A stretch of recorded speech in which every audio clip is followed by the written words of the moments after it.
Fala aí, rapaziada do nosso canal Futebol Verde React, trazendo mais um vídeo aqui no nosso canal.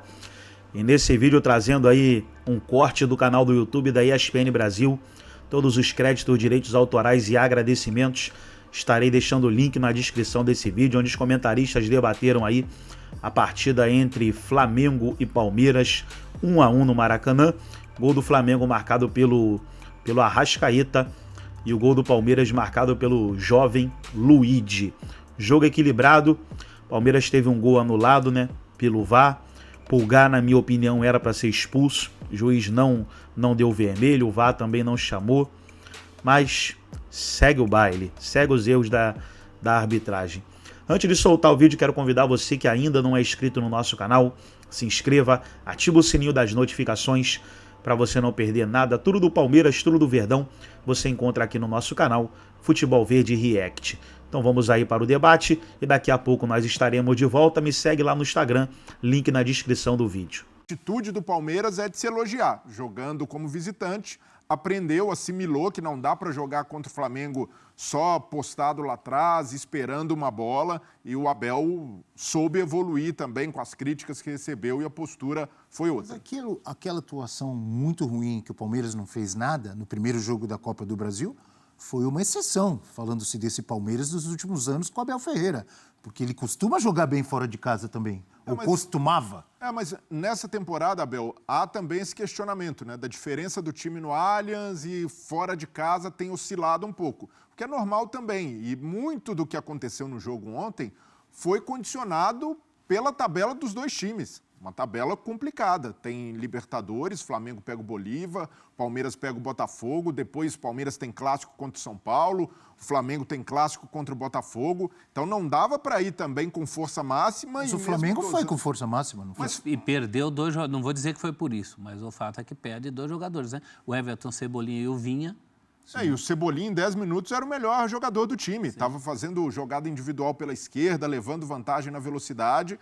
Tem essa baixa e depois, no segundo tempo, o Tite, para mim, ele não saca o Pedro por um problema, por querer mudar a característica do jogo. Ele saca pensando na Libertadores. E, da mesma forma, o Abel com o Maurício foi a opção para ser titular.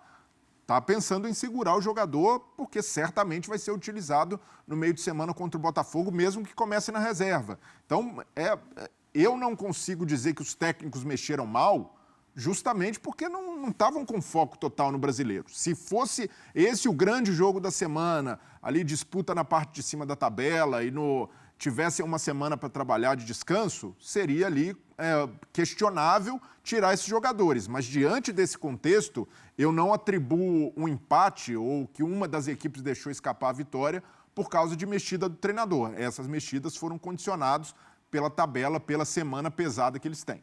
Eugênio Leal, a sua visão, a sua análise de Flamengo e Palmeiras 1 a 1 no Maracanã. Eu acho que foi um jogo, se a gente for fazer a comparação com os dois jogos anteriores entre eles, que destacou a diferença muito grande entre o jogo de pontos corridos, o campeonato de pontos corridos, e o jogo de mata-mata. É um jogo mais, não vou dizer relaxado, mas um pouco mais distendido, né? Que você não entra para matar ou morrer, para rasgar todas as bolas, para se impor ao máximo.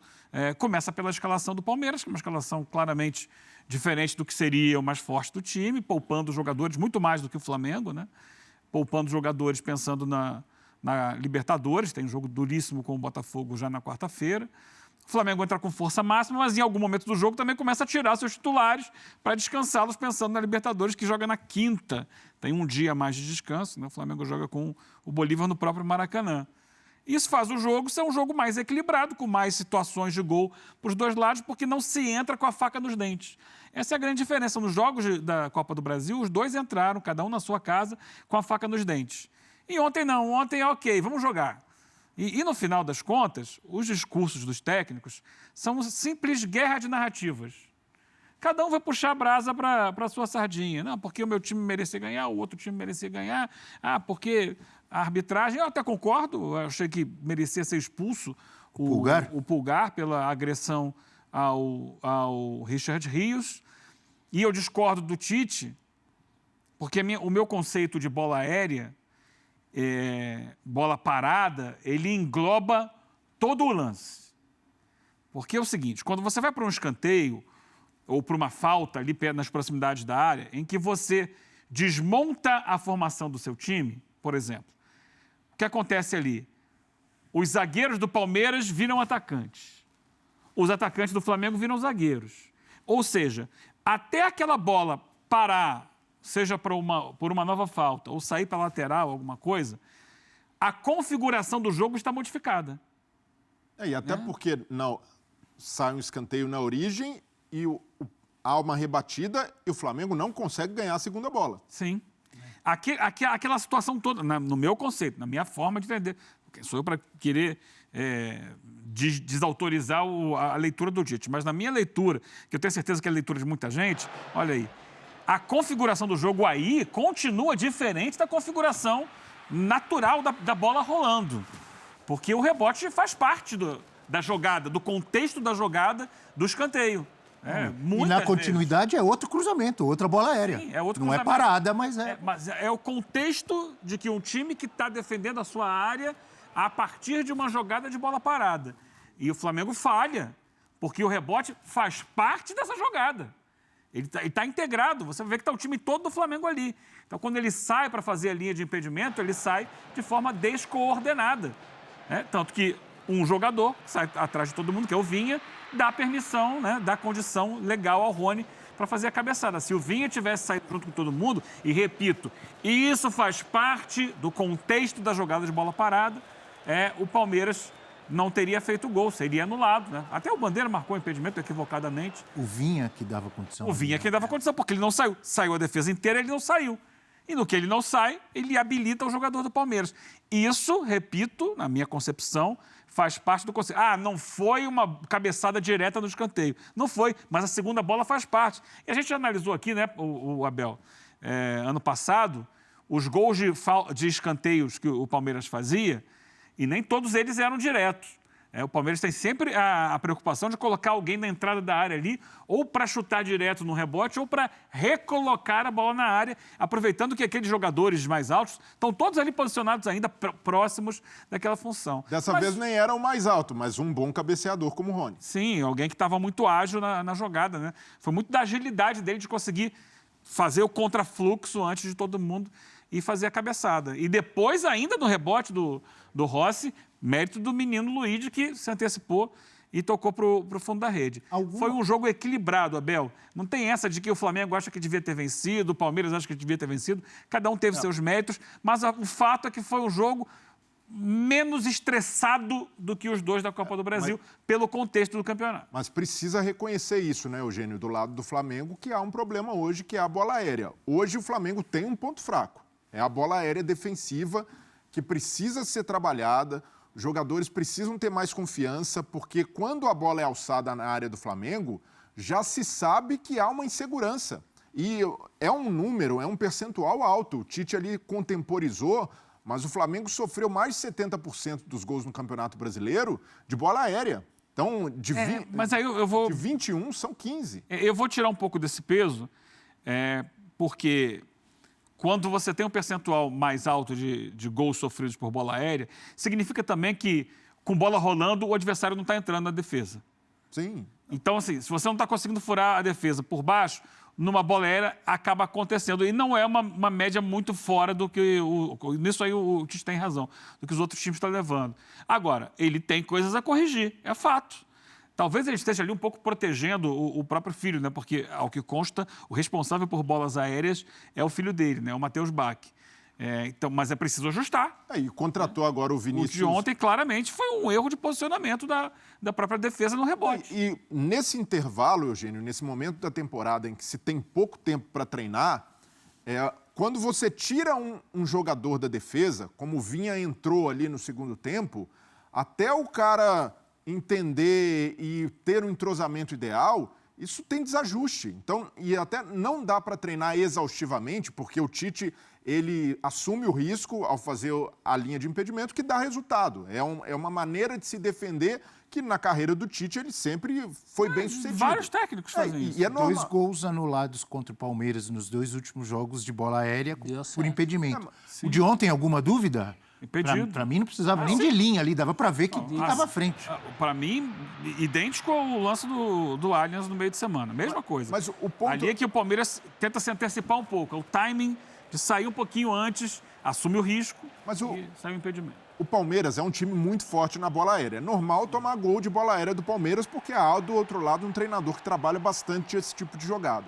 Mas é algo que o Flamengo precisa ficar ligado, porque na Libertadores, especialmente nesse duelo contra o Bolívar, os outros times que são inferiores ao Flamengo sabem que é muito mais difícil fazer um gol de bola rolando, envolvendo o Flamengo ou tendo posse para isso, do que investir numa bola aérea, do que de tentar num gol de escanteio ou numa bola cruzada aproveitando uma enfiada nas costas de um lateral para ter vantagem sobre essa instabilidade do Flamengo. E contra o Bolívar, jogando na altitude, aí numa situação diferente, ar rarefeito, a bola com a velocidade da bola muda. É um perigo, hein? Mas o Bolívar trabalhou muito e investiu muito em jogada aérea contra o Flamengo, e o Flamengo se preparou bastante para enfrentar o Bolívar na altitude. E no primeiro lance do jogo, o Bolívar marcou um gol de cabeça em bola aérea. E no ano passado, o Flamengo é eliminado da Libertadores para o Olímpia, sofrendo 3 gols de bola aérea. Não é um problema só do Tite. O Tite não criou esse problema da bola parada. Mas ele precisa buscar essa solução para estabilizar o sistema defensivo nesse tipo de trabalhado e corrigido isso, não é? Eu acho, mas além da bola aérea, claro, ainda mais está indo para altitude, vai ter esse problema. O Flamengo tem que transformar mais em gols as oportunidades que cria. No primeiro tempo, mais uma vez, o Flamengo deixou de impor a diferença que ele tem em relação aos adversários. Esse primeiro jogo em casa, contra o Bolívar, é fatal que você abra uma vantagem de pelo menos 2 gols de diferença, para ir tranquilo para lá. 2 é o mínimo. Então, 2 para pensar assim, 2 para pênalti. Só lembrar de novo a torcida do Flamengo que o Bolívar não tem mais o Chico da Costa. O Breler fez referência aqui ao gol de bola aérea. Foi dele. O atacante brasileiro, que foi o artilheiro do Bolívar na fase de grupos da Libertadores, foi negociado. Foi para onde? Foi vendido para o Cerro Porteño, do Paraguai. E aí eles estão tentando ali... O Bolívar com uma espécie de parceria, não tem com o Grupo City? É uma parceria? É uma parceria, né? Mas não é um investimento. Está deixando o jogador sair, com todo respeito ao Cerro Porteño, mas porque normalmente o jogador se destaca aqui, vai para a Europa, vai para a Arábia. O Bolívar tem mais o que fazer fazer que o Cerro Cerro, enfraquecendo o time que passou para as oitavas? O jogador quis ir. Eles não têm esse, como se fala na América do Sul, né? Esse pressuposto tão grande, né? Esse orçamento tão forte. A política é essa, contratar. Tanto que eles buscaram para o lugar dele o Alfio Oviedo, que era reserva do próprio Cerro Porteño. Foi para lá. Troca. Não, e depois contrataram o Fábio Gomes, atacante brasileiro, que talvez seja o titular. Muito alto, jogou no Vasco, jogou no Atlético Mineiro, tinha vindo da Major League Soccer. Eu acho que o Fábio deve ser titular. É muito alto, bola aérea deve ser muito explorada. É a virtude dele. Com a bola no pé tem muita limitação, mas vai bem na bola aérea. E o Flamengo, até para se defender melhor também, precisa entender que ao baixar linhas, ele induz o adversário a investir mais em bola aérea. Ontem, no segundo tempo, o Flamengo, com a vantagem, dá aquele passo para trás. Isso faz com que um time forte como o Palmeiras passe a buscar mais essa situação do jogo aéreo. Então, contra o Bolívar, abriu vantagem, precisa continuar em cima. Porque se for jogar esperando... mas no Maracanã tem que ser 90 minutos dentro. Então, mas lá em cima, no campo de ataque. E o Palmeiras, a gente sabe que é uma equipe mais forte, tem mais repertório técnico, tático, mas o principal erro do Tite será tentar administrar vantagem com linha baixa, recuando o time. Porque o Flamengo tem virtude para puxar contra-ataque. O De La Cruz é um cara que acelera muito o jogo e dá esse passo quebrando linha que faz com que os atacantes, os velocistas... 100%? Ele saiu ontem com a mão na coxa, né? Mas é um cara que fisicamente é muito resistente, é muito potente. Eu acredito que ele vá para o jogo. Mas o Flamengo tem essa virtude de ter jogadores dos lados que são rápidos, principalmente o Luiz Araújo, o Gerson também com capacidade física, para puxar contra-ataque. Mas para mim não é a melhor estratégia, ainda mais nesse jogo contra o Bolívar, que precisa fazer uma boa vantagem para jogar com mais tranquilidade na altitude, baixar linhas como o Tite baixou ontem. Com a linha baixa, o Palmeiras Palmeiras passou a investir mais Vai na baixar bola a alta. linha com o Bolívar. Segura só um pouquinho, Eugênio, pode, que tem a participação da galera na vamos lá. hashtag F360BR. Então tá aí, pessoal, foi o vídeo do canal do YouTube da ESPN Brasil, um corte aí falando do Palmeiras, todos os créditos, direitos autorais e agradecimentos, estarei deixando o link na descrição desse vídeo. Gostou? Deixe o seu like, se inscreva no canal, ativa o sininho das notificações, me segue lá no Instagram, link na descrição do vídeo. Forte abraço a todos e até o nosso próximo vídeo aqui no nosso canal Futebol Verde React.